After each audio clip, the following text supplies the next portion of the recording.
At times my heart is low.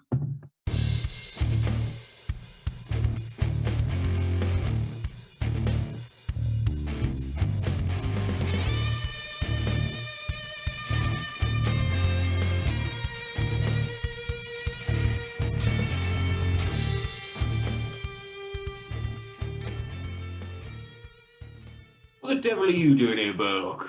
Hello, Grumsworth.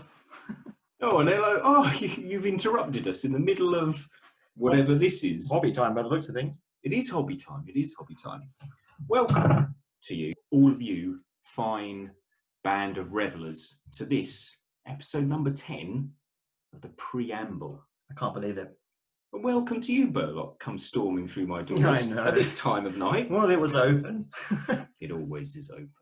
It's open. You're always free to walk in. The doors of Oldman's are never The closed. doors of Oldman's are never closed, ladies and gentlemen. Welcome to this, the Preamble, your every so often digest of all things hobby. As you can see here, there's actually some hobby in progress. I'm impressed. Right here, right now. And you've finally taken the leap. Necrons. This isn't the leap that he thinks it is, ladies and gentlemen. This is a few Necron warriors that I'm putting together almost on a whim. I'm going to put these guys together. I'm going to paint them up and play a tiny amount of 40k. Ah, okay. Is this what your hobby journal will read this week? Might be next week's hobby journal. Okay. It might be. It might carry be. over. I mean, I'm going to put these guys together after we've finished this business, and then maybe we'll see. I've got a little bit of a, I think I mentioned last time, there'll be a sort of a mini poll, a tiny little poll later on, in which I'm going to implore our wonderful band of 21 subscribers. Oh, has it got to 21 already? Yeah, that's right. The fabled 21. Well, I said this is episode 10. That's 10 weeks. That's more than one subscriber a week. In fact, that's more than 2 subscribers a week. By the bloody gods, Burlokk. By the blood. Who knew? Who knew? Thank why you are you guys. interested? Yeah, but thank you. Yeah, it's really lovely. It is. We thrive, almost survive, don't we, on your support. It's like a drip in the arm. It is, yeah. What would it be a drip off, though, do you reckon? Hobby salve. Hobby salve. What else? Right, yeah. Dripped into our little arms intravenously, or just, I don't know, rammed into our throats, faces, nostrils. Anywhere you can reach, folks, anywhere you can get your claws in. But this isn't the complete outline of your weekly hobby, is it? What have you been up to this week? What's been your main drive?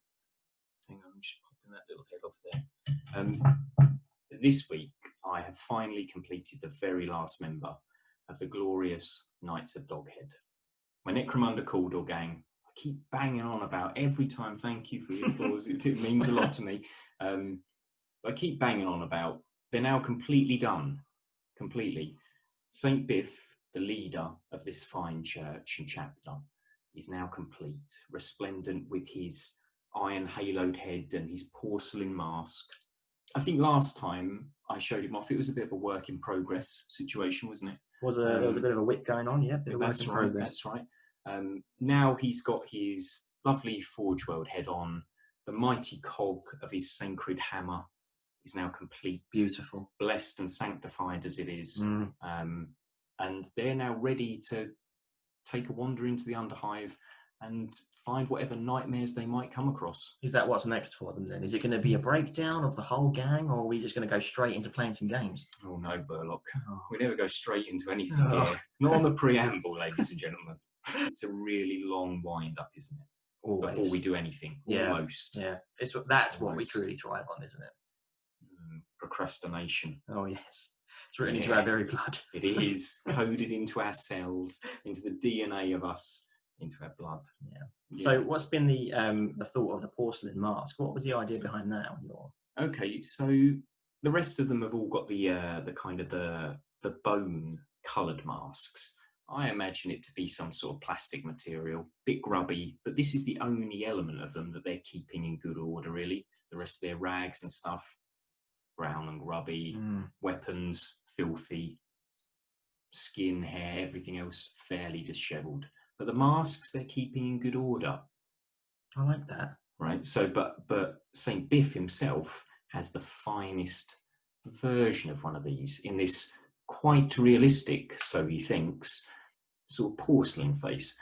You can have a look in a moment, Burlokk. Thank you. And yeah, so he's kind of got the most refined mask of the whole bunch, being as he's the leader, the biggest, the baddest, Makes the most sense. devout, the most holy of all of them. He's got the rusted halo, which I really enjoy doing. It's probably the most rusty element of the entire gang, which I thought that would be nice to sit round his head. Yeah, why Put not? that around there. Well, his devotion to the Emperor, it knows no bounds. It's not reflected in his stat profile. He is awful for a leader. But I think in another episode of the Preamble here, I'm going to do a little breakdown of the entire gang, their names, a little bit of a backstory. So as I take these devout soldiers of the Emperor through the straggling dark depths of Necromunda's Underhive, you'll be able to know who they are, because I will be sadly updating you on their progress, everyone. So that's not sad. Well, you say that now. We'll see how it shakes out. Podcast. I think everyone would be delighted to hear what sort of hobby you've been up to, Master Burlokk, despite your storming in. Wielding a dagger. Well, I guess it was a fair showing. But my hobby, well, I might have mentioned in a previous episode two, mentioned the name squats. Yeah, you did. Now, they're space dwarves, basically. Bearded space dwarves. They kind of fit the profile of kind of junkers, like space junkers, don't they? At least in my mind, that's how my little clan work. You know, they're on this big old ship, tearing apart derelict corpses of ship remains and things, and you know, there's parts of their spacefaring vessel that arms and claws and drills and laser drills and stuff. They shoot out, it tears all these derelict ships to pieces, and they salvage all the good parts. And that's the same on the battlefield. You know, they will land in parties on planets and just scoop up whatever remains they can of old civilizations, the remnants of battles they'll perhaps go into, and you know, gather up all the salvage they possibly can. Proper carrier. That's kind of how, and they then repurpose it.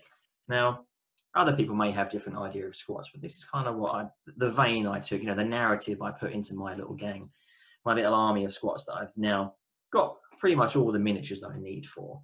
I had to purchase a few odds and sods. They could be quite hard to find now, can't they? Yeah. I had a fair chunk of them already, which is good. But I didn't have quite enough. I'd worked out a little army list based on the old 2nd edition and Rogue Trader army lists, because they're the only ones that really exist outside of some of the fan-made stuff, which is quite good. And I had to look through that, but to keep things somewhat official, use some of the Rogue Trader and some of the 2nd edition army list rules. So I needed a few stray miniatures to complete squads, a few extra weapon examples to throw in, etc. A few bits just to fill a few gaps. So luckily I didn't have to spend too much on some of those purchases, because as you say, they are quite tricky to get hold of. And if you can find them, well, you know, there's quite a lot available, weirdly, but not at a reasonable price. That's the thing. People hang on to them, don't they? They do, yeah. And there is an element of collectability to a lot of these older miniatures that aren't in production anymore. So, but either way, I put a little narrative to my squads now. Got the army laid down as far as their story goes. And I managed to paint some from start to finish. Only a squad of 5, but in the 2nd edition 40k rules, you only need a squad of 5 to complete one unit. Very good. And there's no way of increasing or decreasing that size. So they come in squads of 5, that's it. Okay. Which is quite nice. Because that means I can work in small amounts, happy that I finished a complete unit after doing just 5 humble miniatures. That's got to be a nice feeling. Yeah, it is. And just like our 10 orc quandary that we tackled on a previous episode, we did. I kind of adopted a little bit of that thinking with these 5 that I went for. Okay. I set a little challenge for myself, which sometimes I like to do. One brush. Ladies and gentlemen, go on. One day, one brush, 5 squats. And from start to finish, they were an absolute joy. I really enjoyed doing them. Because I knew that I wasn't going to be striving to do my best work on every single miniature. I knew that there would be a nice project just to see if I could manage it and see if I could then apply that. If I liked what happened at the end, I could then apply that same technique to the rest of my lads. Very good. So you were doing a sort of a test piece as well. Yeah. So I started with 5 guys and I gave them black undercoat from spray, then very heavily dry brushed them all brown. What brown did you use? Bestial brown. The best brown. Yeah. The best steel brown. I don't think they make that shade anymore, do they? No. There's an equivalent, I'm sure. It might just have been renamed, in fact. The same shade may exist, but I believe Vallejo do beastly brown. Beastly brown. Which is pretty close, but the coverage of bestial brown there is legendary almost, isn't it? It's really, really good. Yeah. And I've used it for multiple projects for different reasons. But for this particular one, I just wanted a nice warm sort of undertone to go over the black, just to take that hard edge off. So obviously in some of the deeper recesses, there was still some black remaining, but it lended itself to the warm palette. Yeah, so I added a bit of brown on, just a really heavy, it was a wet brush almost, but it was a nice dilute, give it a couple of coats. So they went from black to brown. I then sprayed them with a zenithal white. And then the yellow came out. And they looked awful. And which yellow did you use? Oh, it was demonic yellow, army painted demonic yellow. The rattle can. Yeah. Funny enough, I do actually have an original Bad Moon yellow spray that Citadel released years ago. Yeah. Found an old box kicking around, and it had a bunch of old spray cans in it. And I thought, oh no, I'll see if any of these have leaked. Only the Blood Angels Red had leaked. I still had an Ultramarines Blue, a Goblin Green, Bad Moon Yellow, and some of the old Purity Seal varnish. Which I think, would you be tempted to use that now? No, not a varnish. No, the Ravages of Time does have a bit of an effect on a varnish, so I wouldn't use that. Yeah. But the fact I still had it for some weird reason in a box was quite funny. Yeah. But no, I gave the Bad Moon Yellow and the Ultramarines Blue and some of the other surviving colours a good old shake. I couldn't hear anything at first, but then after a few moments, the rattle began. I'm like, oh, it's still live. Good. It lives, it breathes. I'm yet to test them, but I may well use some of these period spray cans that they released many moons ago.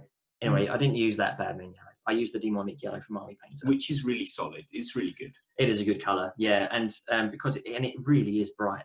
And I was surprised it covered so well. But this is why I wanted to put the brown on top of the black, and then give it a white zenithal as well. Yeah.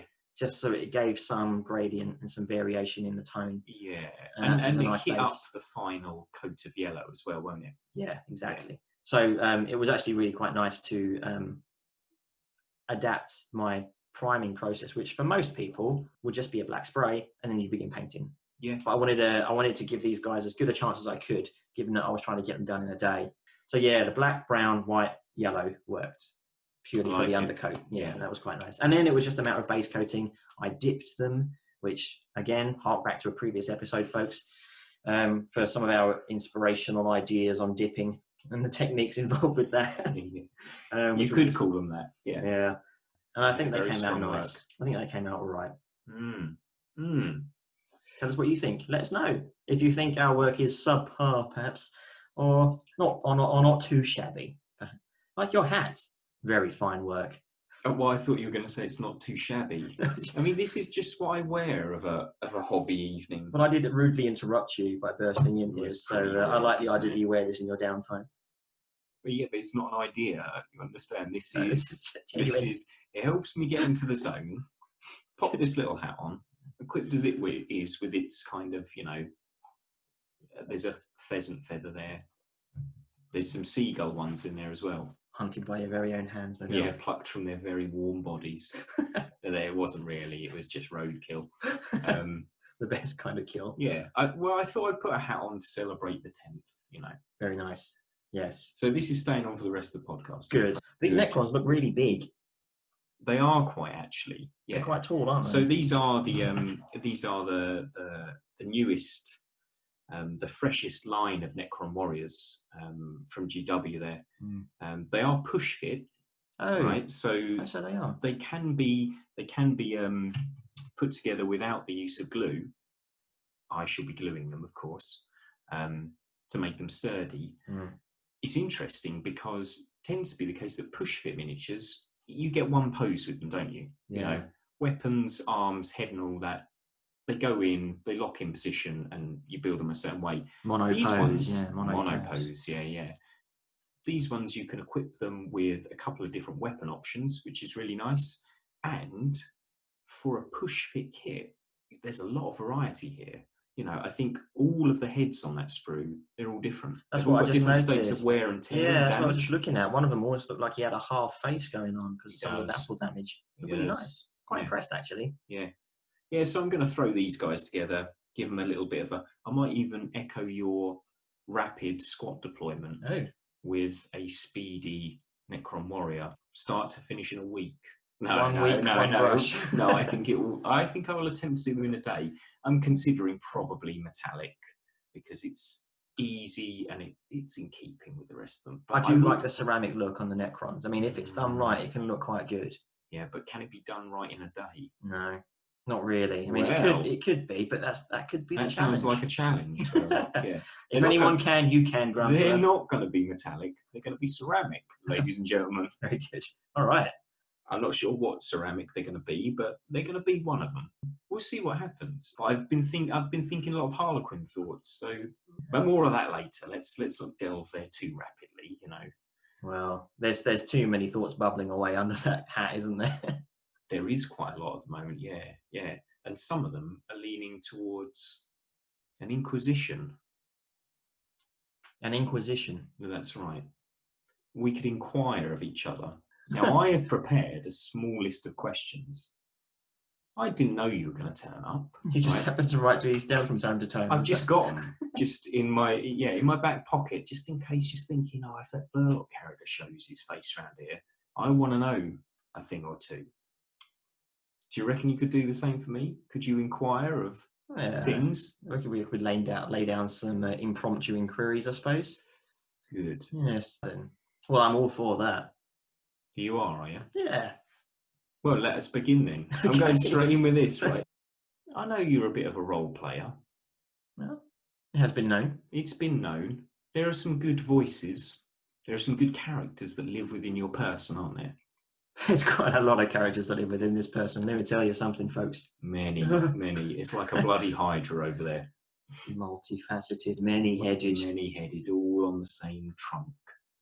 Yes. Yeah. So what has been your favourite character to role play among the storied history of your characters? There must be one that you really kind of cleave to and it's like, I really enjoy that character. I hope I get to play them again. Or, you know. I have an answer for this. There's quite a few I could give because over the years I've played many interesting characters. Of course. I'm often known actually in some of my roleplay tables for always playing the Warlock. The summoner of demons. The summoner of demons, the one who makes terrible dark pacts. Yeah, but not this time, not for this occasion. Okay. I will cast my mind back to the beginning of a campaign that me and one of my roleplay tables have been playing, and we still technically are playing it. Okay, so this character is still live, yeah? In some fashion, yes. I'm talking about the game Vampire the Masquerade, which is set in the world of darkness. There's actually, I think there's a new game on the way as far as video games is concerned for the world of darkness. Okay. There was rumours that it would be released sometime soon, but I think they ran into some troubles with, I don't know, development issues, whatever. Yeah. So some of you might be familiar with the world of darkness through a previous version of the video game that was lauded as very, very good. Imagine sort of modern day Earth, the world as we know it. But vampires are real. So, just like now, right? Yes. Yeah. Vampire the Masquerade. You would play a vampire, something that is supernatural. The idea is that you play a vampire and you have to, you play a vampire that belongs to a particular clan, a particular family, and certain families and clans have access to certain powers and abilities. And they have their own place within the masquerade, which is the grand lie that has been contrived. And so vampires would not outwardly, normally, show that they are vampires to your everyday Joe, your everyday human going about their business. Hence why it's called Vampire the Masquerade. Every family some families tend not to live up to some of the stricter rules of that, and they will be more tempted to, steal away children in the night, steal away those weak living on the streets and things, so they'll be more tempted into that kind of thing. Other families lead more to the clandestine side kind of things. Yeah. But for this particular game and this campaign, how it started, we didn't play vampires. Okay. We played mortals. Very good, yeah. And so we were instantly... What part of the herd? We were instantly on the back foot. But we were put in a situation where we were useful as mortals by our very esteemed and very good GM. And he does an excellent Rat Prince impression. That'll be something for, if he's watching, he will know. No, we're playing mortals, and I was playing an antiques dealer called Horatio McTavish. Oh, Horatio McTavish. He's a Scottish guy, and he Yeah. was a bit of a down and out. Was he now? Yeah, he was. So he was. And he was really good fun to play. He was just getting by, running his antique shop. And you can imagine running an antique shop. What was the name of his antique shop? Horatio's. But from this character's point of view, he had quite an interest in a lot of the stuff, a lot of the subjects around the occult. Okay. Yeah. And he'd heard lots of stories, second-hand, third-hand, fourth-hand stories about odd things that occur. So he had a vested interest in this. And working as an antiques dealer, remember, you get access to lots of really interesting, esoteric, quite old things, items and trinkets that might have some value to those in the know. So that gave him a good starting point as a character to build from, because it meant that I would have some ties to the occult through items that I might have in stock, in storage, some of the customers I might know, that's good. or some of the contacts I might have. And so the encounter began, and it was role played really well by the GM. As I say, it's still technically going on. We're between chapters at the moment, and when we can get around the table again, we'll be doing the next stage. But to cut a very, very long, like 3-year-long story short, Horatio ends up as a mage. Wow, very good. Which is Mage the Awakening. I think it's Mage the Awakening is like Vampire the Masquerade, but you play mages that fit in within the story and the universe of the World of Darkness. But the power levels of Mage the Awakening is much, much different. Some of the mechanics and the rules are a lot different. The two systems don't really blend very well. Right. So there had to be some clever... So you've transferred from one system? Kind of, yeah. But my character has essentially been written out of the main campaign. And now I'm going to be written in as a new character altogether. But my old character still exists, but on a... different timeline.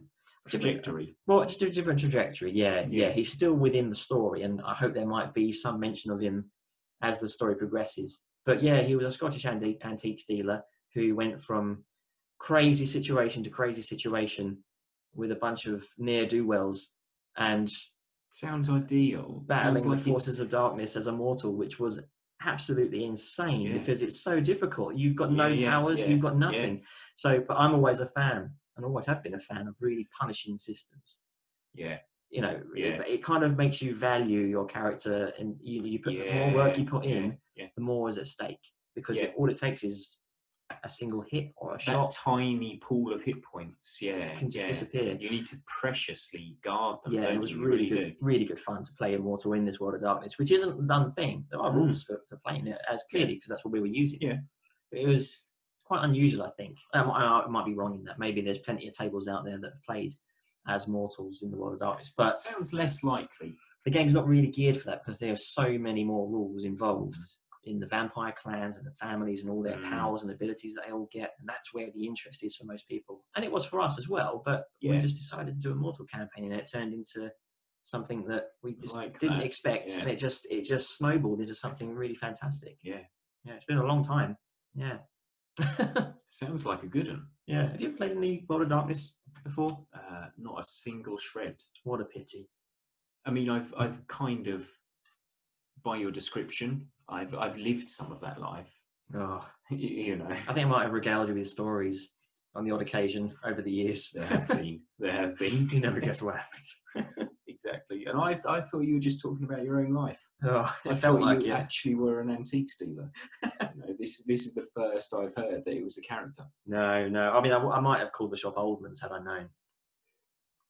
Oldman's Antiques. Yeah, imagine it. But no, he's a hobby shop. Oldman's is a hobby shop, and you all know it.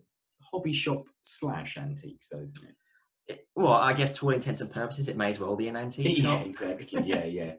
Yeah. Rarely frequented, ancient miniatures. Very low footfall in that store. It's staggeringly low. Yeah.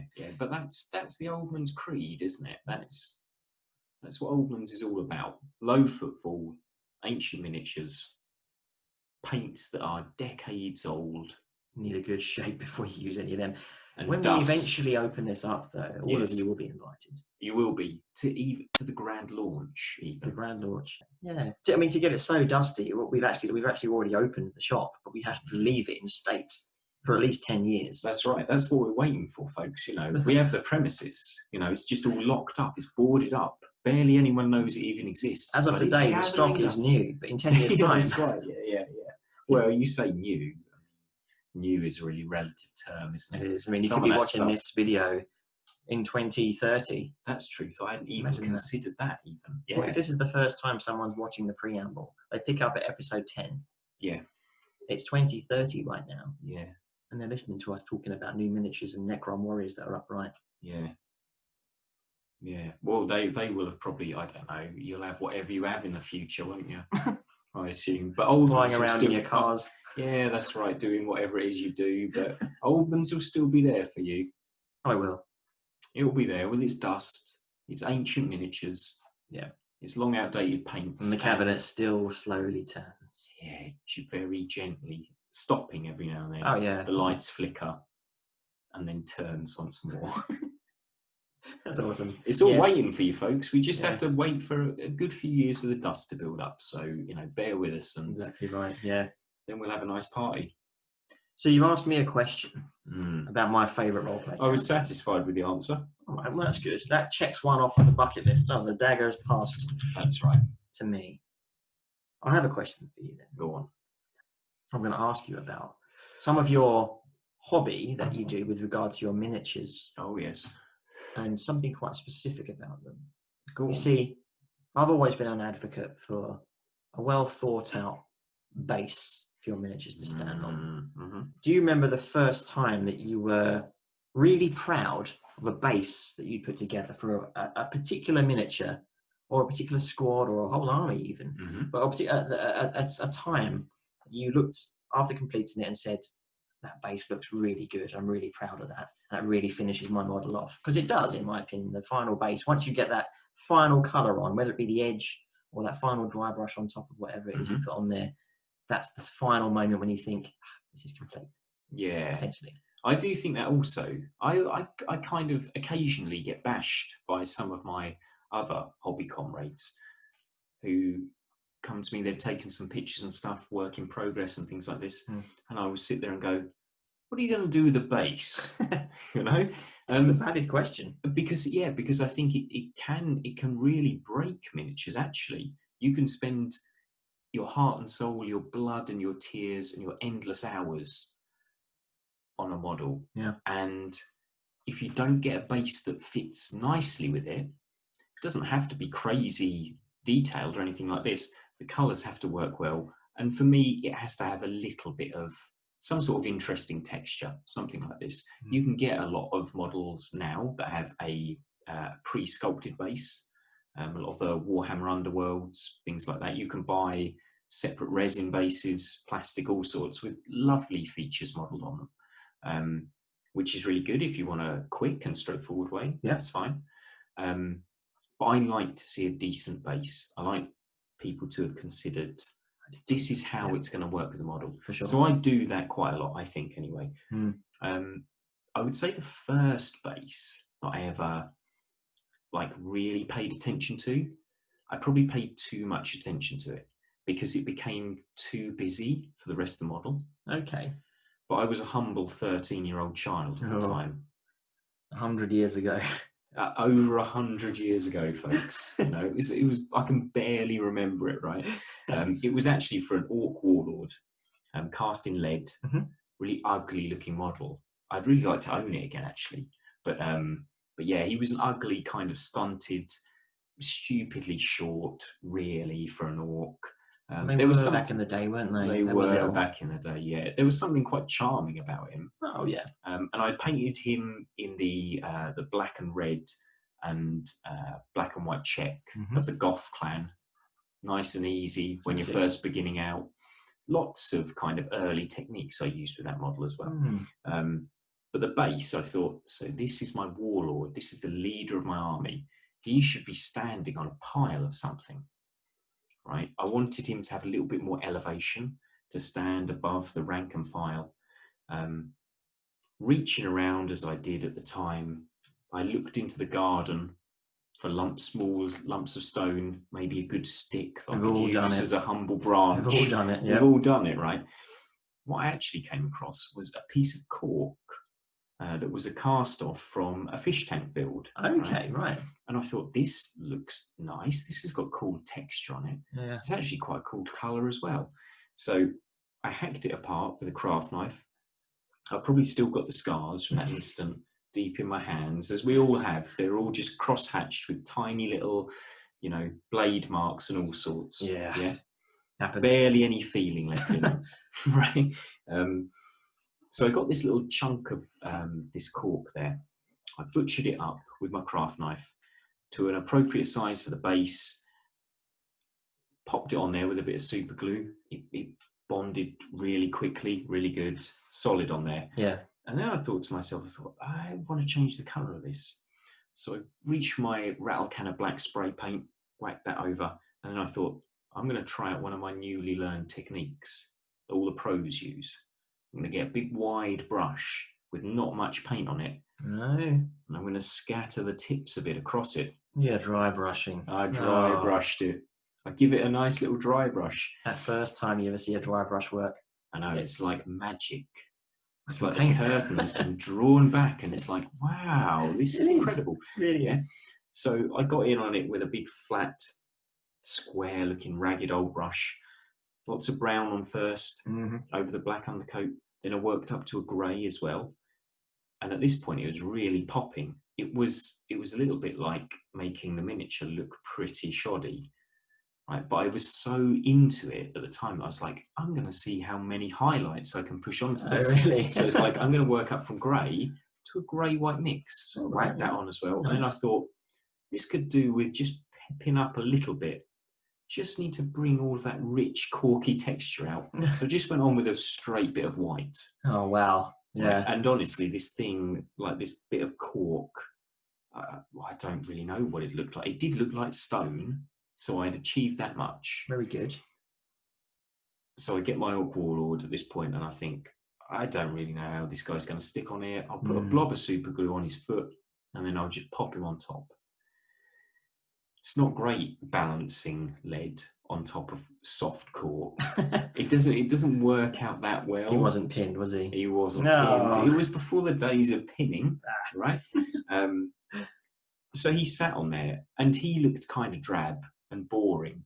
What a shame. But the base itself, it was like, okay, so I can make things like this with a bit of dry brushing, choosing a nice piece of textured material, something appropriate sort of size-wise. Cork is very good for that, actually. It is really micro good. texture you get in it is really nice for bases. Yeah, the really dense level of detail in there. You just have to be careful with how you dry brush it and what particular. So if you'd have stopped maybe 2 stages earlier, yeah, I should have stopped right at the second grey. But we all do that. We experiment with these kind of things. How far can you push it before it goes too far? Yeah, totally. I 100% agree with what you said about the base can really finish.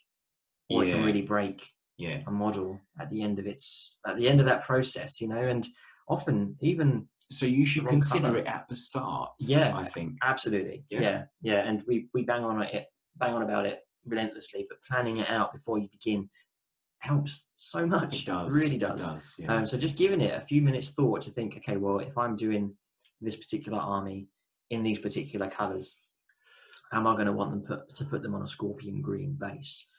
Probably the answer's not. almost no all the time, isn't it? For Almost, a scorpion green yeah. base. Goblin green, almost always yes. It was back in the day. It Back in the really day it was. Yeah. But Regulation almost. But certainly, you know, there's certain. I could go for something really, you know, red and Martian base like I put on with my squads. The squads, yeah. Really warm. Kept it in that warm palette. Might not have worked quite so well if I'd given them a nice white, blue, snowy base. Might not have worked very well. Yeah. That yellow and green would have been a bit too clashy with it, you know. But I might have done the white snowy bases brilliantly, but it just wouldn't quite have worked with the models. So really choosing your base works well. But often people are a little bit hamstrung by what scenery they've got, what colour battlefield they use. Yeah. It's nice to be able to blend it in a little bit if you can, but sometimes you want to throw a bit of a curveball into your painting, don't you? Yeah, and I would myself, even as I did with that orc. I mean, I had at the time, I had like a kind of a flat green playing board.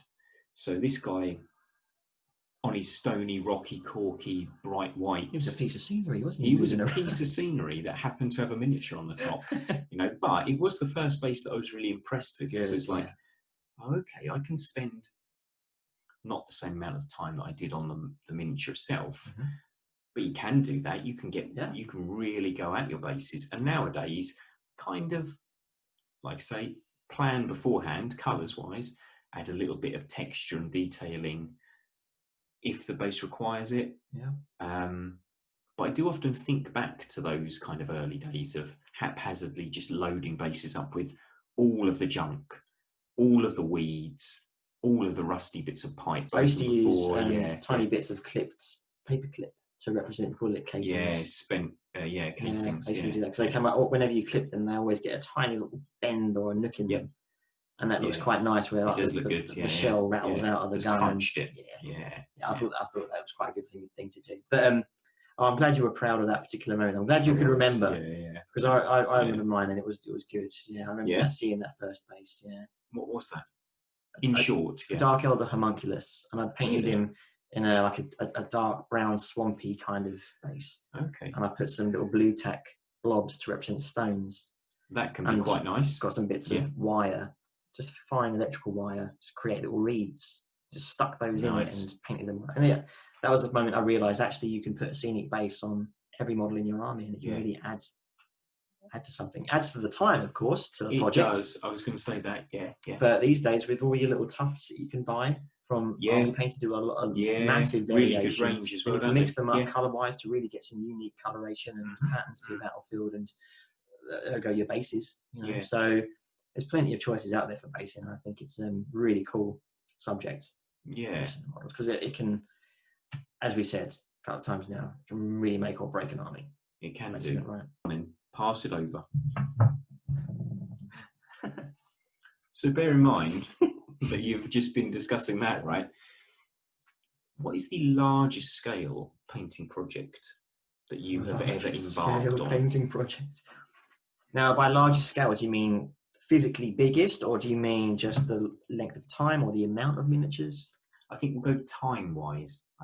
Time-wise, okay. Yeah. All right. Make it appropriately large, though. Not 100 hours spent painting Legolas. No, or Gimli. It wouldn't be that. No. I want to know about a huge, great army or a 40k knight. Something like that. Certainly wasn't a 40k knight. No. I can talk to you for days about epic knights. That's where the true gold is with knights. It is as well, though, isn't it? It really is. Yeah. But not 40k knights. I think. I had my own devising Space Marine chapter, the Celestial Knights. Brought them up on a couple of occasions. Yes. Only briefly. Successors of the Dark Angels, was it? Successors of the Dark Angels, that's right. And they're done in like a purple, bone and black setup.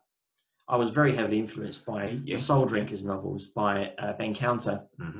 When I read those, I was like, wow, these guys are really cool. Pretty solid. They're really loyal, but what a shame about all those mutations. Now they're suddenly deemed as not loyal when they really are. Anyway. Yeah, the Inquisition will be down on those boys like a ton of really will. Servo skulls. Pretty sure. Good story. Definitely read them. Pick them up, guys. Ben Counter wrote them many moons ago now. They're really good books. But I based the colour scheme off of these. So they're like a purple bone, a little bit of gold and black. And I've been working on them since I read those books. Okay. And that's How long is that then? More than 10 years ago. Probably close to 20. Maybe not that long. Anyway, between 10 and 20 years, time's... Only a quarter of your life. Yeah, exactly. Only a quarter of my life. So I worked on a single squad of them, and I thought, I really like the way these look. Started to develop a bit of a backstory, called them Celestial Knights. They had a single sword as a chapter icon. As a chapter icon, yeah. with some silver stars inside the black blade. And so I'd worked some fluff into it from the area of space within the 40k universe that they hail from, where their fortress monastery planet is, etc. Really went to town. I love doing that. Very good, as I've said before. Nice background. Like building the background for the army. Yeah. Gave a lot of my characters and veteran sergeants names, all that kind of thing.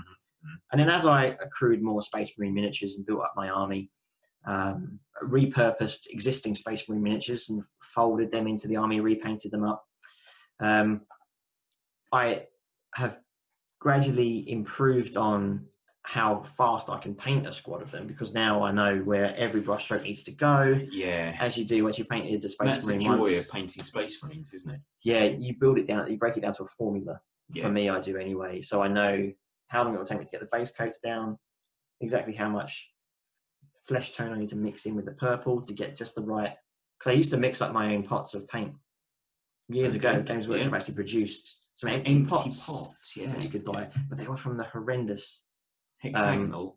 They were like you could unscrew them. Oh, right, okay. But they'd done the unscrew pots, ones that looked like little bullets. They'd released the range with a different lid, which you could pop open, but the seal wasn't very good. Yeah. And during that period, they released some empty pots, and I naively bought about a dozen of them, mixed up a few purples, and within a couple of weeks, they dried out to nothing, which is a real shame.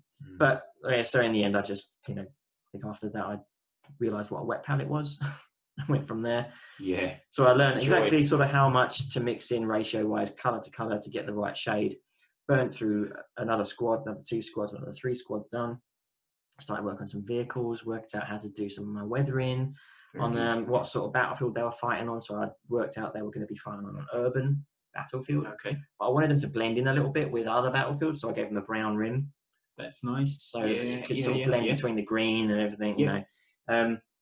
So that's what I sort of planned out, and I'd spent a couple of years working on them. I had about 2,000 points, maybe 2,500 points, and just over time I've picked up more Space Marine miniatures or repurposed old ones further, and added them in. And so it's been an ongoing project since I first read some of those Soul Drinkers novels.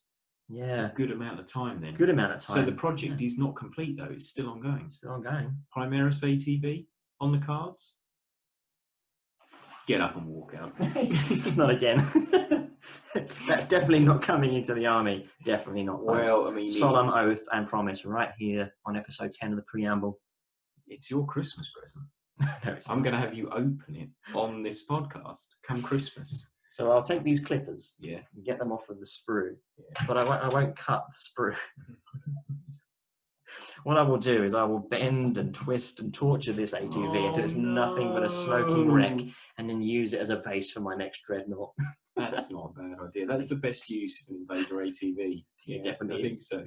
Yeah. Send us in your own pictures and ideas for what we could perhaps do with an ATV if ever we were gifted one. I'd love to see it. Well, I mean, you need it because you will be gifted one, so help him out, folks. These are Astartes, they're not Primaris, okay? So you keep saying. But yeah, that was my longest and still ongoing project. Funny enough, the two questions you've asked me have both ended up as being sort of ongoing situations. Yeah. The role-play game with my character. Yeah. My hobby project, my army of Space Marines, my army of Astartes, and moving on to me. Ongoing projects. So I'm going to ask you another question. Take the knife of truth. Grumsworth. I'll put the beer of truth down. Go on. So, I see behind me here, you have some very fine artwork. This has been... Well... It is very good. I mean, all of it is really nice. And it's all done by your fair hand. I like it. It is, I'm afraid. I've often wondered when I've seen it, where you get a lot of your inspiration from. Actually, on roguesgaming.com, I don't know if you could hear that actually when I was leaning back there, but on roguesgaming.com, you did an interview with the guys there. I did. About some of specifically about your artwork. I did. I prattled on for a while. Yeah. They were happy to listen to, so I was happy to. Yeah, and it was lyrical. quite long, interview-wise. It is quite long. But it was really a really good read. So check it out. Go onto the roguesgaming.com and have a look at the interview that Grumsworth done with them for some of his artwork. But what struck me about your art when I saw it, and every time I look back on an old episode of the Preamble and I see all these pictures in the background, I often think, gosh, they were quite reminiscent of certain things that I can see certain elements of other artwork, other artists that you might have drawn on. I never quite knew exactly what it is you managed to capture, but so I'll distill all this idea into one single question, and that is, what cues do you take from your wargaming or your wargaming hobby, painting, miniature making, that kind of thing, that transposes into your artwork? Because I can see a lot of stuff in there that almost looks like it could be somewhat 40k-ish, somewhat fantasy. There's a lot going on there that's really quite cool. A lot of it looks quite biblical and metaphoric in that way. I really love it. Thank you. Well, I love it for that reason. Yeah. It's kind of a it's a way of exercising all of those ideas. I think a lot of it is drawn from the wargaming hobby that I've enjoyed for so very long, which is a massive part of my life. So I think it is reflected in some of the things that I create on a scrap of paper or on a wall or a canvas or a napkin or piece of toilet paper or on the top, the very lid of this hallowed bottle. There's even a little something on there. There is on there. I can't help but scribble on basically anything that I can get my hands on, right? But yeah, I've taken quite a lot of cues from it. So you've got a lot of absolutely astounding artists who are adding their works to various rules, manuals, codexes, books for role-play games. As we've broke down many times, the artwork on Magic the Gathering cards, all of this sort of thing. Magic's very replete with that, So I think being around and using all of this material, some of it kind of via osmosis seeps into you, right? And then you can't help but slightly regurgitate some of it out onto the paper yourself. So I think I've been inspired by certain artists more than others, but I actually think I pick up a little bit from everyone that I enjoy, the artwork of the artists that I like. But miniature wise, there have been occasions where I have painted a model and then I've thought, I want to see that in a different pose, or I want to see that reflected in an action scene or at rest or something like this. So I will then kind of attempt to draw that model. I like that. It tends to change slightly because I like to kind of create my own characters. Right, yeah, of course. Well, yeah. But that does, but sometimes that transitions over almost completely, and sometimes it is only the basic kind of form that I take, and then I clothe it in a different gown of detail, a reskin. That's right, yeah. And the same is true from taking cues from digital games and your video games there. So characters from those that sometimes pique my interest. I think I could use that kind of look and add my own little bit to it. I hate that term, adding your own kind of spin to it or something like this. It's like, that's not what I do. Well, what I do is I kind of puke up my own version of it over the bones of what I'm looking at, right? But it still comes out with something that's very you. There's certainly something new about I hope this work. And I think that's another bit of what goes into it as well. It is all the information that you've processed, whether it be clipping off some Necrons, or painting some Space Marines, or playing some Magic and seeing certain pictures and thinking, wow, that's really evocative. I like I like that. I might try something like that myself. Yeah. So it does impact and influence what you do. And I think a lot of the things that I've done have some of my favorite artists kind of style about them. That happens as well. What sort of artist do you think that you could pluck out?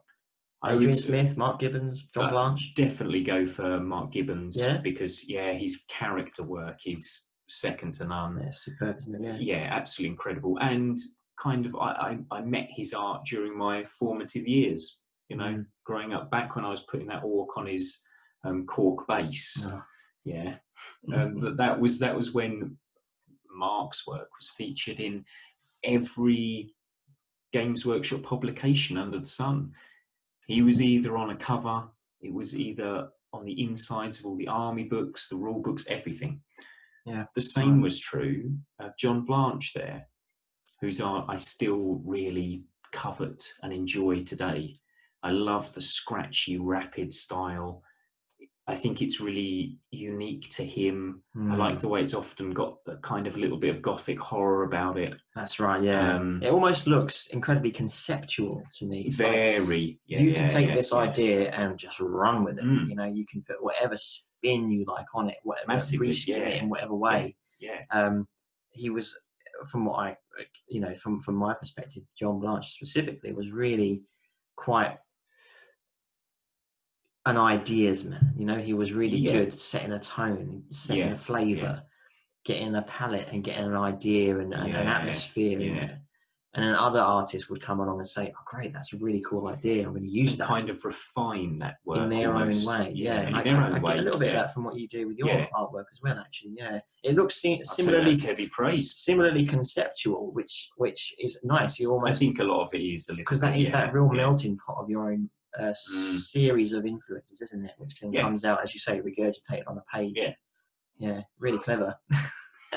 It's really clever. Well, that's nice of you to say. It doesn't feel like it's clever.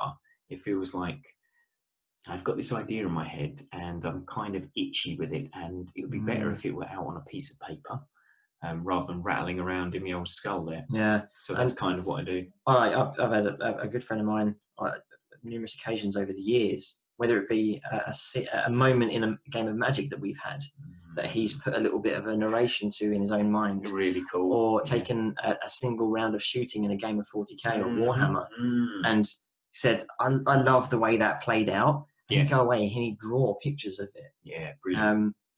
And it'd be amazing. I'd go around to his place and he'd have like you've got here, but he'd have books all over the place on his shelves lined up. And we'd look through them and there'd just be sketch after sketch after sketch. And he said, that was the moment. And he had little notes, annotations at the bottom. Little really moments of that. That was when we played that particular game. And you wiped out my goblins with one unit of high elf archers in combat. And he'd drawn elf archers they'd drawn their daggers and their blades and slaying these goblins. Gone in close. Really good fun. That's nice, actually. That kind of dovetails very nicely into the last of my Inquisition. Yeah, here you go. Let me take that over. All right then, Burlokk. So how about this? If you could describe to me and the other members of the Inquisition, all of you folks, I'm sure you've got your, what do you reckon, holy symbols, censers, bolt guns, stakes, fire, pitchforks, and whatnot. Don't hurt too much, please. Make it count. Make it count, folks, right? Make it hurt, I think after describing your friend there who has lovingly put to a visual memory the mucky exploits of rolling ones and rolling massive crits which end entire armies and poor goblins slain by high elf archers, what has been your worst, no, not worst, what's been your most painful moment on the tabletop, hobby-wise? So not the craft, not painting or building or anything like this. When has been that moment where you're kind of on the cusp of winning a game, a few dice go awry, a unit's been slightly poorly moved, or you've been completely outclassed and you thought, This is a terrible moment to be me in this game. Well, We've all got like odd ones, haven't we? I can think of a couple of moments in game on the battlefield. Yeah, and one moment that comes instantly to mind is I was playing a game in a local games workshop, actually. Oh, yes. So I wouldn't say the caliber of game is any different, but No. the caliber of game is a little different because there is not really a lot of room for house rules and that kind of thing when you're in that kind of more official kind of environment. A little more structured. Yeah, your local game store might be a little bit different. You know, your local hobby store, you know your mate who owns it, or you've got some friends that go there. They often throw in some little house rules. This was at a games workshop, so there's not really. You're playing by the book. You're playing by the book, and when you're playing by the book, you sort of want to up your game a little bit more. You do. So I took a really good tournament level, in my opinion, it was anyway. Empire army list. Lovely. So Empire are the race of humans from the world of Warhammer, and this was when 6th edition was on the shelf still. Okay. So we was playing. Still being played. Yeah. Still being played. Yeah. So I'm playing a game of 6th edition Warhammer, and I was going to declare a charge with a unit of my Empire Knights, and bit of a move. It was a good move. There were some funny distances at the beginning of the game with my enemy's deployment zone. Okay. He quite cleverly didn't deploy the complete 12 inches onto the battlefield, which normally you get a certain deployment zone at the beginning of the game where you set up your army of miniatures before the game begins, so you can see the two forces arrayed on the battlefield. And within this zone, generally speaking, you will utilize as much of that space as you can to get yourself closer to the enemy. Yeah, he'd moved himself back, a few and a half inches or whatever it was. Yeah. So it was a little bit more tricky for me to get a lot of my guess range weapons like the mortars and the cannons to land a bit more pinpoint accurately. Of which the Empire had a lot, didn't you? The cannons, the mortars, that sort of thing. Yeah, the I think they were called Hellstrike missiles, or it might be a different name. Can't remember the name on the top of my head, but they were like an engineering weapon, fired load of missiles. A lot of the guess range stuff was thrown a little bit out of whack, so I had to think a little bit more carefully about what ranges I was guessing, because more often than not, I'd be playing against somebody who used the full length of the deployment zone. So when it came to me guessing my range between my cannon and their guys, the range more often than not would always be the same. Had it locked. Yeah.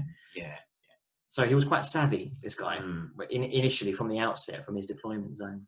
And my unit of knights was going to charge into one of his units, and they failed their charge because they were just out. I thought they were just in range, because, of course, when you make a charge range in Warhammer, in the old rules, you had to hope you were in range. You just declare it, and then you'd measure, because there was no pre-measuring allowed.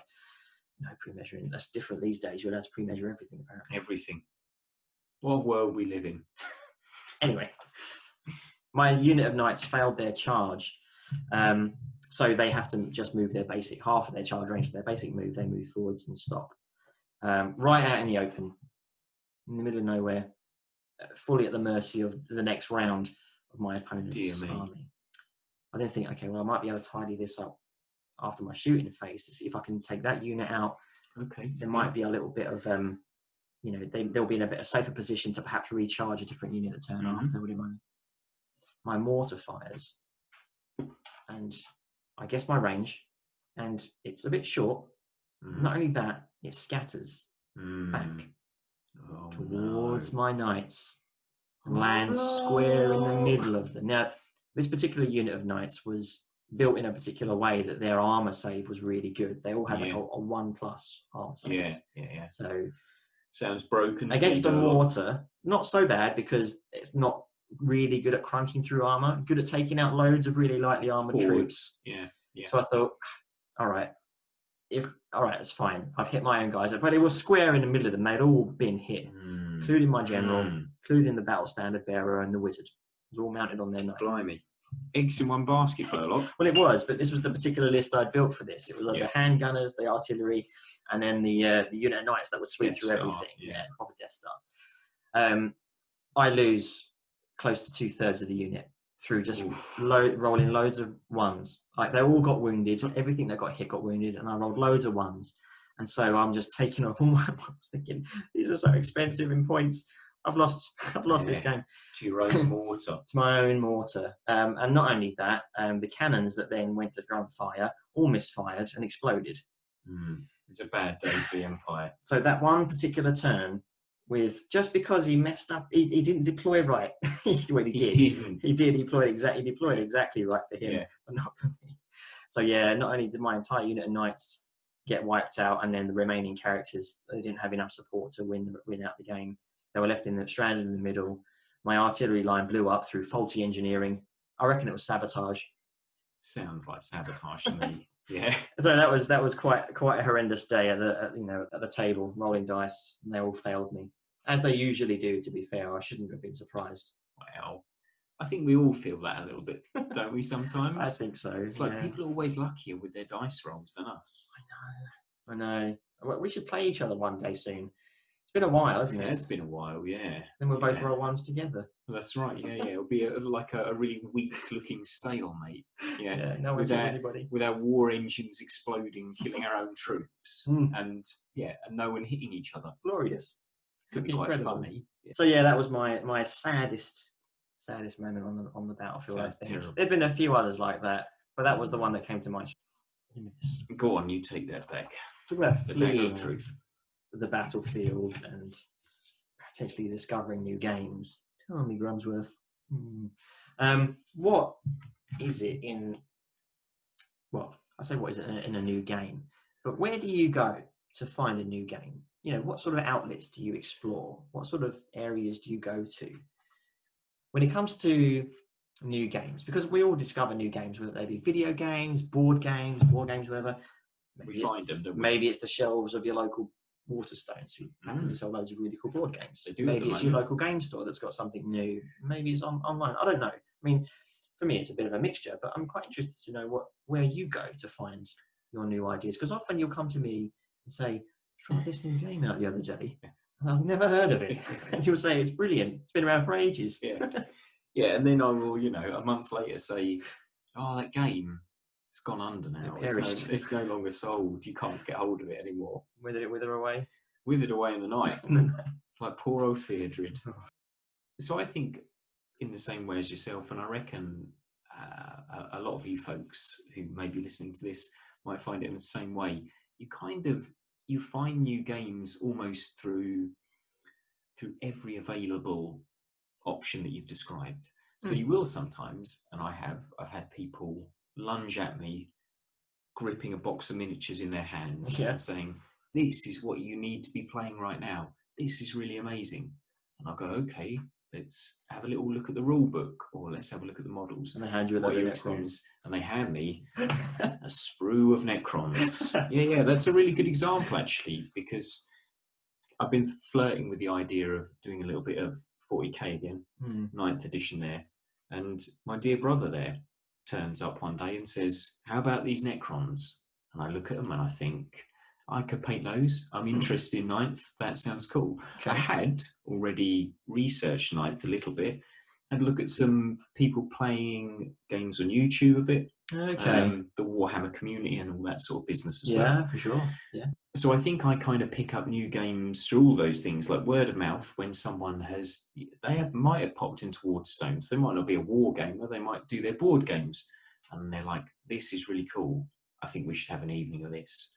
Let's get a gang together and we can do this." So that's how I found games like Elder Sign, the board game by Fantasy Flight, which I really, really rate and enjoy. Superb game. That was from just a chance encounter, talking about the Cthulhu sort of mythos which that is set in. Yeah. It's like, "Have you played this before?" And I was like, no, I've not. That sounds really exciting. Let's get a few games of that in. Sometimes, as I've described with Drop Zone Commander there, I find it at a convention or some such where you've got, of course, where you've got people sort of running demo games and things like that, and you can speak to the designers and this sort of thing.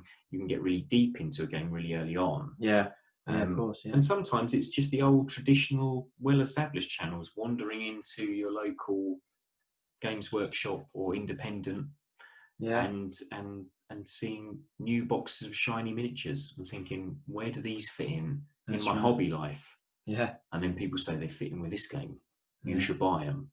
And I you think never to know. myself, yeah, probably should. Yeah, one day it may just be that game you discovered by chance becomes a brand new facet. It does, and it has done on occasion, actually. So I feel for myself, there's a few games that sort of stay with me, that are my staples, and then the rest sort of slide in and out as time, money, and player base dictates. You know, I remember being introduced to X-Wing and playing a lot of that solidly for about a year. Yeah. Before kind of thinking, I'm ready to move on to something else. And the next thing came along. So I kind of consume those sort of games quite rapidly, I think. Yeah. Once I get into one system, I tend to play that one almost exclusively. Until you burn yourself out. A little bit, yeah. Okay, a little bit. With Warhammer Underworlds, I did that. Well, I mean, the thing with something like 40k, for example, it's a staple, I would say, of my hobby life. It is, yeah. Mine also, yeah. That doesn't mean to say I don't go off the boil with some of these. You know, sometimes I do go entirely off the boil, and will be off the boil for ages. Yeah, but there'll always be just playing Heroes of the Storm. Yeah, exclusively for a long time until I get bored of that or whatever it might be. But no, I mean. So there's lots of ways now, more than there ever have been. Yeah, it used to just be word of mouth, really, didn't it? And as you say, conventions. It's a really good one you raised, actually, because I think that's a really nice place to go. Because it still is really good. Often you meet the developers and the makers of these games. Nice. Really is nice, yeah. So if you guys haven't been to many conventions, obviously not this year, because, well, 2020 was kind of cancelled, really, wasn't it, 2020? To some degree. But certain 2021, when there's loads of conventions coming around to a place near you, heartily recommend going. It's usually just an afternoon in length, you know, if you want it to be. Usually not that expensive to get in. Or you can doss around the whole day and just play hours and hours of board games and then figure out which one of those you fancy looking at. You usually walk away with free stuff as well, to be fair. So conventions are really good. Love some free stuff. What was the last convention you went to? Can you remember? Back in those heady days. Yeah, it was a kind of little independent one called Aircon. What was that about? And it was very good. It was a good kind of mix of, I would say it was mostly board games. Okay. But there were some war games there as well. There were some miniatures. And there was a nice little area that you could set up and just play your own games that you brought along, which was really nice. Yeah. Good crowd of people. It was a superb day. It was really lovely. Yeah. And it was the case that it was something that I was like a little bit, I don't really remember why, but I was a little bit like, no, I'm not, maybe it sounds okay, but I might not go along. But then I was convinced by someone really lovely that it would be a good idea. And she was right, so it was really good. And then you really, you would have regretted it if you hadn't. I would have as well. Yeah, it was lovely. Yeah, I think the last one I went to was, goodness, actually, which one? What was it? I think it might have been Salute. I don't know if the UK Games Expo was. Yeah, that's pretty strong. After that, but that was obviously it was last year. Yeah. This year's one was sadly cancelled. Yeah. Oh, as no, it was rolled onto the virtual expo. I think they did a virtual expo for that, which I didn't actually log into. It's a shame, but we definitely be going next year. Games Expo is massive. It's in Birmingham. 3-day event. Really good. It's really solid. It is really good. Yeah. Dragon Meet as well is really, really good fun. Really friendly. That's good. Yeah. Quite. Lovely crowd. Yeah, the crowd in particular, though, it's just something a little different about Dragon Meet, I find. Yeah? Yeah, Is it the mixture of what's on offer? I think so. It's not really hemmed into one particular niche. You know what I mean? It's quite open, but it's not either. It's not really overcrowded, but at the same time, it's not so quiet that you feel like a bit of a tumbleweed. Yeah. It's a really nice mixture, and the organisers are really friendly. Like really super friendly, creepily friendly. Not creepy friendly. That's what you want, but they're really, really nice. You know, they cosplay creepy friendly. Is it like plenty of cosplay that goes on? Yeah. And generally speaking, all the sort of the traders, the few times I've been, have known each other a little bit, so there's quite a friendly atmosphere. Yeah, it's really good fun. Dragon Meet's a good one. Yeah. Any you'd recommend? I mean, I would recommend them all. To be honest, I just think it's.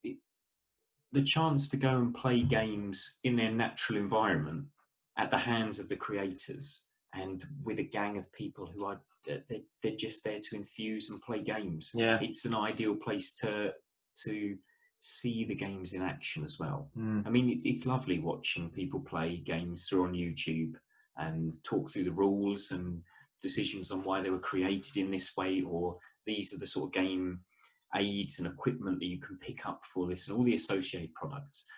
But it's nice to be able to actually get to grips with them and sit down at a table, which is where you're going to be playing these games in the future. So it's nice to get to grips with them like that, I think.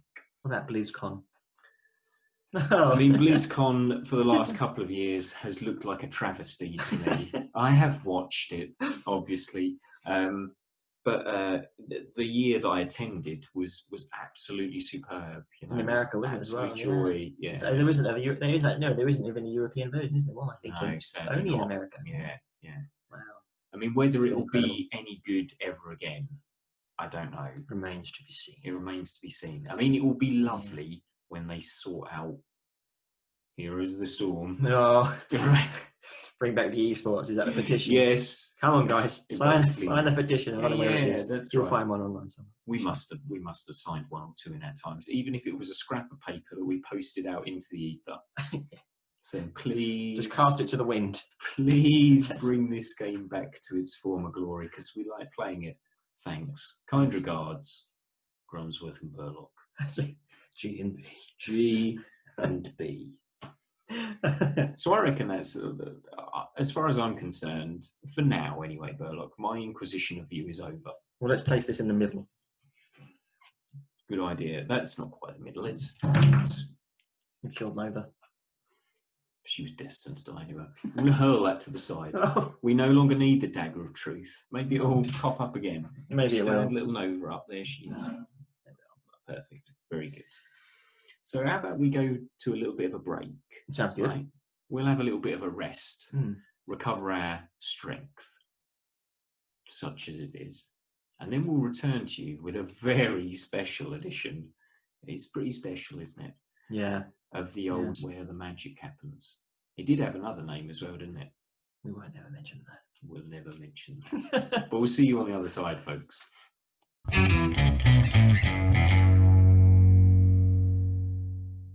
What a bigger one. Back again, eh, Burlokk? Look at this. Look what we got here, folks. Welcome back, everyone, and you, Burlokk. Welcome back. To this, the section where we're going to devastate, deconstruct, tear apart, analyse a Magic the Gathering card chosen by one of our fine viewers, listeners, stray people on the street. That's right. It is the section called Where the Magic Happens, of course. Where the Magic Happens. What else would it be after our break? Well, that's right. What else would it be after a break? I'm going to pop this sword down here for safekeeping. You can take that with you to defend yourself unto the night. Thank you. How about that? I've clipped off another couple of Necron parts here. Oh, very good. Was you struggling with them? Massively struggling. Yeah. These clippers have seen much better days, folks. To be honest, I think they're ragged, aren't they? Yes, they are ragged. It's better off using your own claws. Snip them free. I'll try that afterwards, folks. So I'll let you all know how that goes. So this week we've had a very. Let's get this up. We've had a very strong submission, haven't we? We've had a submission, but Grumsworth, you submitted a card yourself. Yes, that's right. What is this? This is the Dan. This is the Dan. I've taken this into my own hands, folks. Incredible. Because I'm very surprised that my favourite Magic the Gathering artist, the man, the legend that he is, Drew Tucker, has not been featured once so far. So I'm righting this terrible wrong right here with the Dan. I'll drink to that. The Dan. Very, very good. Good Dan and Drew Tucker. It is beautiful. To episode 10. Episode 10. Stellar piece of work. Incredible. I just love it so much. And I genuinely do. You know, my love for the art of Drew Tucker is not some sort of silly, like, you know, when people like something that's basically a bit daft. Really bad. Yeah. Just for the meme. I mean, that is how I started with Drew Tucker back in the day. but I actually really began to appreciate his work, like really seriously.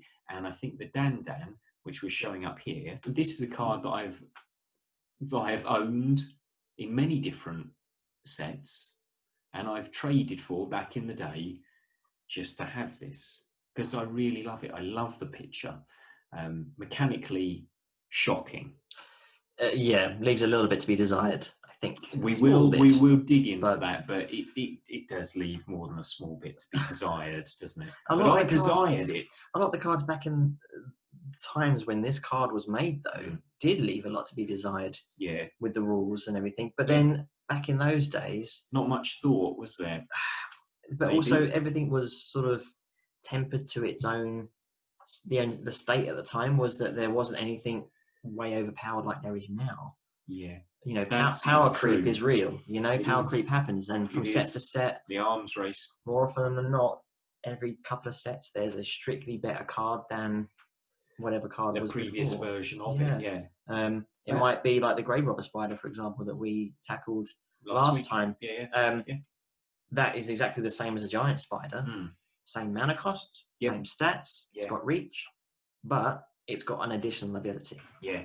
So just a bit better, a bit more playable. It's strictly better than a Giant Spider because everything about it is the same, apart from the fact it does an extra thing if you want it to. So, you know, this is how power creep works, isn't it? It is. Within Magic the Gathering. But I don't think really anything can surpass this card, certainly with regard to its artwork. So we tackle that for a little while. I think we should first off. Yeah. Very good. So what we have really is a very gloomy looking picture here, don't we? Very. It looks like a big old body of water.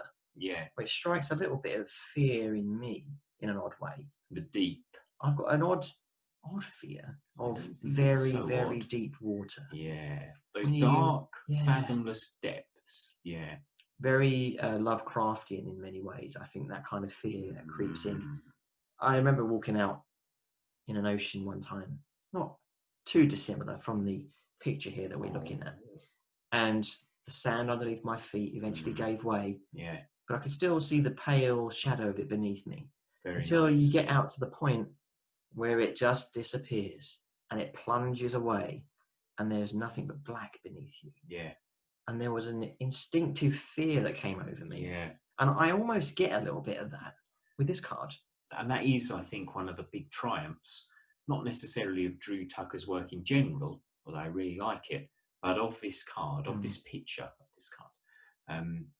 So that kind of fear of the deep, I think it's a super primal fear to be suddenly out of your depth in water, in the home of a massive amount of creatures which they're just not of your world. For me, it conjures up fears of all sorts of unnaturally vast, great things that have been growing quietly. Huge leviathans beneath the waves, that kind of thing. Well, that's a good card too, the Leviathan. That is a good card. I mean, Tucker would have done it better than whoever did it originally, but that's fine.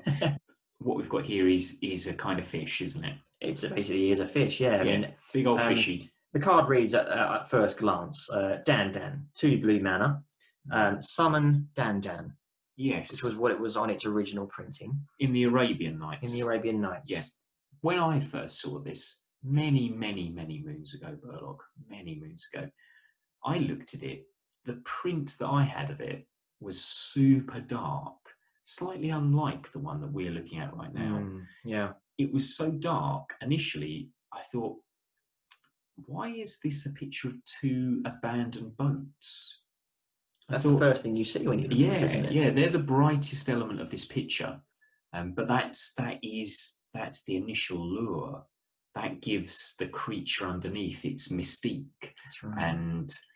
And the kind of hidden nature of it. And if you're thinking about it from a physical card printing point of view, many moons ago when Magic the Gathering was first devised, in these early days, 93, 94, the printing wasn't always particularly consistent. Sometimes the artwork would come out very dark. There would be slight shifts in the coloration of the cards, and sometimes they would be very dark, and you couldn't make out much of the image, which actually for a card like this would probably be really added to it. Add to it, because you don't. When I first saw this card, I remember only, as you just described, only seeing the boats, not really making out that there was anything beneath them, other than what looked like some rippling water. But it's not rippling water, is it? It's not rippling water, water, but it's not completely. What we're looking at here, and again, I think this speaks to Tucker's skill here. Actually, the water does look beautifully transparent, and then under this, you can see the very faint-looking outline where light is falling down into this dark ocean of this great fish's face. We can see some of its body, a little of its fins even as well, but most of it is obscured by the darkness of the sea. We can tell this is a big old thing. I also like the way it looks like very low fantasy. This looks like something that plausibly exists, right? Yeah, for sure. It is just a really, really big generic fish. But the fact that it's kind of swimming up towards us from this darkness, so much of it is obscured, the colour palette being very, very simple as well. Most of the bright elements of the picture are the two abandoned boats. It almost looks like quite a peaceful scene. Yeah, if it weren't for the fact that this thing is about to break the surface possibly, or maybe more horribly, much more sinister, is just kind of dwelling beneath that water, looking, because it doesn't look like his mouth isn't open. It's not. No. It's from what we can see, it's not spread out like in some attack pose or aggressive mode. No, it's just there. Yeah. And what I find more sinister is the fact these boats have got nobody in them. Yeah. I think that the coloration of the entire piece is quite clever. It evokes that fear of the dark. It evokes that, that which dwells beneath. And then you've got those two bright points, those two boats that are just abandoned by the looks of things, abandoned and lost to the dark. Yeah, from which the Dan just quietly peers. He does. Big, menacing, and kind of completely untroubled. There's very faint hints of orange, very tiny hints of that beneath, where as you say, some of that light will hit areas of that big fish beneath the waves, beneath the sea. And there's elements of green to the right-hand side of the picture that are also present slightly in the boats. So that greenness sort of lends itself to a bit of life. The orangeness gives a very, very faint realism to the fish. I agree. Yeah, and it doesn't just look like it could be potentially a mirage in the water, which you could be seeing. It's a very natural subtle tones colour palette, isn't it? It looks like he's used watercolour in this. I think so. Which is quite unusual with magic art. Yeah, it is. Yeah. But I think at the time it was maybe a bit more used. But Drew has a really specific style. He does, which I think lends itself to the use of watercolours. Yeah. It's always very fluid, and I think that has helped him with this underwater creation. Yeah, I think so. Beautiful piece, though, isn't it? I think so. I think it speaks to Drew's skill with this. That sort of like really great art. It should not be super obvious. It should keep you looking at it and thinking, is there anything else I can see here? Are there any details that the artist has concealed within the piece that I've missed straight off? Yeah. The fact that both of us alluded to the fact that we first pictured the boats and then the creature beneath, and then some of the detail of the creature beneath. It's a really layered piece. Yeah. And it is slightly reflected in its mechanics, isn't it? I think so. Do you think? Yeah. I think that silent terror is present in the mechanics a little bit here. Yeah. This first edition printing that we're looking at in the Arabian Nights set, it reads that Dan cannot attack unless your opponent has an island in play. And also, Dan is destroyed immediately. You have no islands in play. Now, this went on to be called Island Home. Home, didn't it? Yeah. They rewrote that entire passage in one line, Yeah. in one word.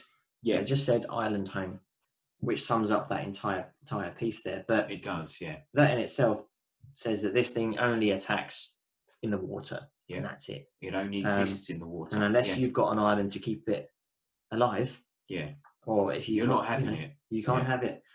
So that is reflective of the artwork, and it reflective, I think, of the direction that Drew Tucker here wanted to go in. With this particular piece, and it works nicely.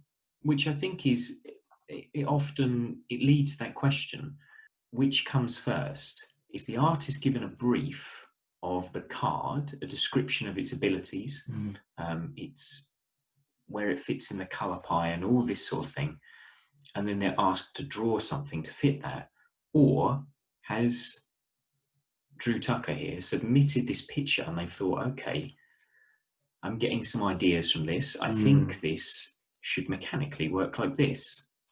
I think both of those are plausible with that, because the detail, the mechanical nature of this card fits extremely well with the picture. I don't know whether or not what way round it happens, to be fair. And it might well be both. There might be some resources out there that you can find online that sheds a bit of light into the processes that have gone on with the art direction for particular sets throughout the years, for sure. What I like about this is that he chose to clearly draw a fish, not a big kraken or a leviathan or some other whale high fantasy. He's gone for something that everybody could recognise. And that again feeds into that close to home fear, that primal nature of things. Like, what truly lies beneath our ocean? Could there somewhere be a massive lionfish like that, just waiting to snag up little divers? That's right. That occasionally makes its way to the surface. And again, on a dark, cold, moonlit night. Do you get the impression that this picture is done at night or during the day? I get the impression that it's at day. I think it's probably daytime. because of the white and the light of the boat, and the light kind of shining down through the water onto the Dandan's features there. But still, no less sinister for that. Absolutely. I also think that it's so it has this island home mechanic which fits in really well with it. I also think its stat line works really well with this as well. Being a 4 power there and a single 1 for its toughness. It is fairly damaging on the attack, isn't it? Usually it'll only be a 1-shot though, wouldn't it? If this thing is going to get blocked by anything or... Yeah, that's right, There's a good chance it will take out what it hits, but it'll also go down in the process. Being as it only has 1 hit point, essentially, 1 toughness there, it's very susceptible to just being wiped off the table. It does a decent bit of damage if it gets through, however. I mean, bearing in mind, with the island home rules there, all it says is it cannot attack unless your opponent has an island in play. So all you need to worry about, really, with the Dandan, for me, if I was playing this, would be, if I got an island, it won't die, so I can keep it in play, I can use it as a blocker. And because it's got such a high attack, or such a high power, it's going to be a bit of a wall for this, for my opponent's creature to attack into. And it's only 2 mana. So you can almost look at this as kind of as a piece of removal in a way. If you can, I get that. If you can get this into play at instant speed, by flashing it into play, for example, or anything like that, you could just drop this down. Nasty little surprise as a quick come up from the depths, snag up whatever's getting in your way, take down your opponent's attacker, because you can flash this in during the block step. And then that's a piece of blue removal almost for only 2 mana. That's probably worth going, it. Isn't it? If your power is going to be enough to take the creature down, of course. Otherwise, it could be used as just a chump blocker. Just to stymie the attack until your next turn. 2 mana is not so bad. Yeah, that's right. I think, that being said, while I love this card, everything about it actually, I like the island home mechanic on it. I like its wonky stats. I like its 2 mana cost, and I really love its picture. It's not very playable, is it? Not really. Not really. No, you'd need to theme your deck more so around the card than you'd fit this card into a deck. Which I would quite happily do. Don't get me wrong. Yeah. I mean, I'd quite happily theme a whole deck. I'd quite happily theme a whole deck around Drew Tucker artwork. There's a challenge. That's right. Yeah, that is a bit of a challenge. But I mean, that being said, the card does work really well. The playability isn't good, but when I say it works really well, I mean it's got that synergy that we like to see with a Magic card, hasn't it? Yeah, it's been well considered. Whoever has married the art with its mechanics, whichever way round that works, when putting these things together, they've done a fine job with it. And looking at various versions of it, reprints and such, it takes on a slightly different colour hue from the printing. Yeah. But you always get that nice something down in the deep dark. But with the Dan, Drew Tucker, he actually done a more modern version of that same art piece. He did. Well, so not the same art piece, really, but yeah, the same creature. So this shows how much he loved it as well. I think so. Yeah. I mean, I don't know much in the way of detail about it, whether he was commissioned to do it by a loving fan of the card. Did you ask him to? Did you ask him to repaint the Dan? On many occasions, but I refused to pay him. If you go and check out on the man in question's own website, I think you can find the new version of the piece. Very, very different. Very different. But still, I still think it captures a lot of what we're looking at there. You know, we've got a titanic, huge, great, giant fish. This one, I would say, looks a little bit more horrible. It's many snaggly teeth. It's saucer-like eye. The colour palette is greens and yellows. We've got still a couple of boats on there. I like the idea that actually that big old creature we can see in the background isn't the Dan. And this is just moments before the Dan rises. The actual Dan comes up from beneath, because you've got two boats there. One will crawl into view, just gently float. And then suddenly, from beneath. Bang! Yeah, I liked that this might actually be the same scene, just at from a different angle. Yeah, at a different moment in time. Yeah, when the people were still on their little boats, punting around. It's a lovely picture. I like the way it pays homage to the original. Like, I really like Drew Tucker's work, and I suggest you all go out and absorb all of his works, Magic card or otherwise. Night Soil in particular. Night Soil, one of my Merc Dwellers, Goblin Caves. Well, there is something to be said about his style before we get ready to close this episode out, because it looked quick, rushed, and very imprecise. Yeah. And I think, as you alluded to at the beginning of this little segment, that was often memed on a little bit. Yeah, a little. Drew Tucker's a bit slapdash in his work, but actually, when you start to look at it with a bit of a keener eye, you can pick out some very nice ideas. Take a little more time. I don't think it's sort of wise to compare people's art necessarily directly, right? But I think, for me, a lot of Tucker's work, especially when he's got characters involved in his pictures, I think it's reminiscent of sort of the ideas and things that Francis Bacon puts in his work. Okay, like kind of a lot of distortion on what you're looking at. Yeah. And I think that's really interesting. It's not like something's been badly done or poorly engineered. Purposely, layers have been put in front of you, the viewer, and you're viewing the subject through a couple of three different lenses almost. So you're getting lots of odd reflections and strange changes of colour. And it adds a lot of depth to the work. And I think Francis Bacon does that an awful lot. And I think Tucker has a bit of that going on with a lot of what he does as well. I'd agree. And it is those, sometimes in pictures that look very simple, it's those tiny little differences in shade, those tiny little details that might just be a bit different, that I think are quite considered. Good choice, Grumsworth. I don't know if a round of applause is valuable or worthy right now, because it should have been a listener that done this, but I'll let you off since it's episode 10. Listener. Well, when we get to the next celebration, episode 20. I'll choose one. Yeah. Like that. Only if it's another tucker one.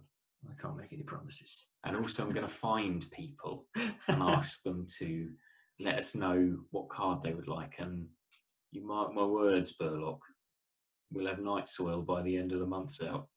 Right. I'll take your word for it. But I don't have to take Grumsworth's word for it. I'm sure I can rely on all of you lovely folk. And your word, which if you care to leave some on the little stream of comments beneath this here video, please do. That would be a treat. Yeah. I also think that if you haven't yet subscribed, as some of you haven't, please do as well. It would help us greatly, as the saying goes. Yeah, absolutely would. Yeah, leave a thumbs up. Hit the little bell icon if you're on YouTube there, because that will let you know when we've got anything new coming out. We've got a few bits on the horizon, haven't we? Got a few bits planned. A few little extras coming in exclusively for YouTube. So that's right. Between now and us putting that first little extra surprise out, perhaps pop onto YouTube, follow us up by subscribing, ringing the little bell, dropping a thumbs up, maybe even leaving a little comment. Give us a chat about what kind of answers to the questions that we've asked each other today you would give. That'd be nice to know. That's right, yeah. Your most painful moment on the wargaming table. Yeah, we've all got them that sit heavy on our heart. Yeah, that's right. Or the first base you ever painted or modelled that you were really proud of. Let us know there as well. Or your thoughts on Drew Tucker. Or even greater still, your thoughts on Drew Tucker and some of his work. And perhaps if you could leave a comment about your favourite picture of his, that'd also be great too. So it would be great. Because again, like the heavy-hearted sorrow of our most terrible tabletop moments, everyone's got a favourite Tucker card. You all know you've got them. It's all up your sleeve. You just might not know it. It's all up your sleeve. That's right. You've never played any of them in your decks because, well, they never tend to be that good, do they? Goblin Caves were all right. Yeah, the Goblin Caves were too bad. Vertigo was okay. Yeah, I'll tell you who's come. Power League. Oh, Power League. That was a good. Yeah. What an iconic one that was. Blimey. But I'll tell you who has come out of a cave. Our old nemesis. Is he bearded? Well, yeah, but it's fashioned in such a way that it looks styled and a little bit sinister. Does he bear a clock in one hand? A giant egg timer. An egg timer, an hourglass. A scythe by his side? Handily strapped to his back. I thought as much. Yeah. It's the old man again, folks. He's come to signal that our time has elapsed. It has, once very more. sadly. It's Father Time, if you didn't know we're prattling on about. He always... Father Time, isn't it? They know this by now, but, I think it's good to point it out, right? Yeah, he's come for us again, so our time here with you folks is over, sadly. And with each other as well, Burlokk. Well, it's been good to get into the studio with you. It has. For the first time in a long time. Get into the pit. Yeah. The Underbog Brewery. Oh, the Underbog Brewery. Yeah, that's right. Oldman's Underbog. That's right. This is where he brews his beer. Oh. I didn't know he had any. He drinks it all before he sells it. He does that. But he's waiting, isn't he, patiently for the doors to open. Oh, so he is. He has to have something to quench his thirst. And we normally see this kind of endeavour out with a little quote, wouldn't we? We would, but also, we're some of the finest singers of our generation. Oh, we are, That can't be argued, can it? There's no room for argument there. There's no room for argument there, folks. And we are quite partial to a late night sing song, aren't we? Yeah. It's been known. Burlokk sipping from the chalice of victory. Look at that. The nectar of the gods. Let's have a sip of that. Come on. Pass it over. It's pretty good, that is. Oh, it's the last dregs of the bottle. It is so sweet. As sweet as our song. Delicious. As sweet as our song. So we haven't predetermined what we're going to sing, right? So I think we should just sing what's in our hearts. Oh, something about in our hearts. Yeah. Our hearts of steel. Our hearts of steel. I know what we're going to say. So we'll bid you all good evening, farewell. Enjoy your hobbies and all of that sort of business. Like and subscribe, all that good stuff. Enjoy your Tucker pictures. Grumsworth.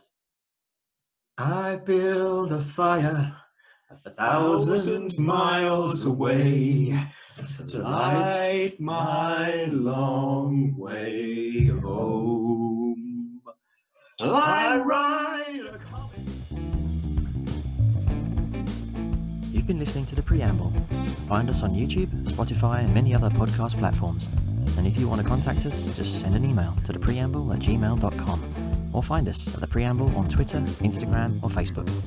Your hosts were Grumsworth and Burlokk, brought to you by roguesgaming.com. Special thanks to our contributors, our spotlight artist, and of course, to all of you.